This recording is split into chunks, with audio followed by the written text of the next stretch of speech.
La situació que estem visquent ara és una situació d'estrès que ha tancat el nostre ritme de la vida.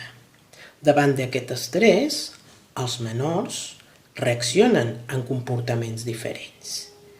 Exemples d'aquests comportaments són les dificultats que hi troben per deixar de fer activitats agradables que fins ara ho feien correctament. Una altra és la dificultat per mantenir hàbits de rendiment i d'aprenentatge. Malestar o irritabilitat degut a que els espais a vegades són molt reduïts, l'activitat física és baixa. Ens sabries dir-nos què és per tu el coronavirus?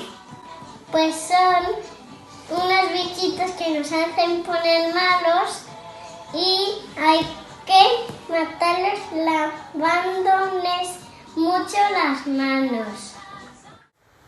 Gerard, i tu saps per què no podem sortir de casa? Sí. Per què? Perquè està el coronavirus. I què hem de fer per no agafar el coronavirus? Les mans molt bé, amb aigua i sabó. I quan puguem sortir al carrer, com haurem d'anar? I guants. Aquests dies de confinament he jugat, he fet manualitats, he jugat al ping-pong i m'he trucat amb les amigues. Una fa de profe i fem una manualitat. Aquella que fa de profe ens explica la manualitat i nosaltres la fem. Hola, soc la Núria i estic cansada del confinament. No vull que ningú es mori i estem fent un gran esforç perquè es puguin curar totes les persones. Trobo molt a faltar els meus avis i trobo a faltar el meu gos i me'ls estimo molt. I fa molts dies que no surto de casa i estic cansada.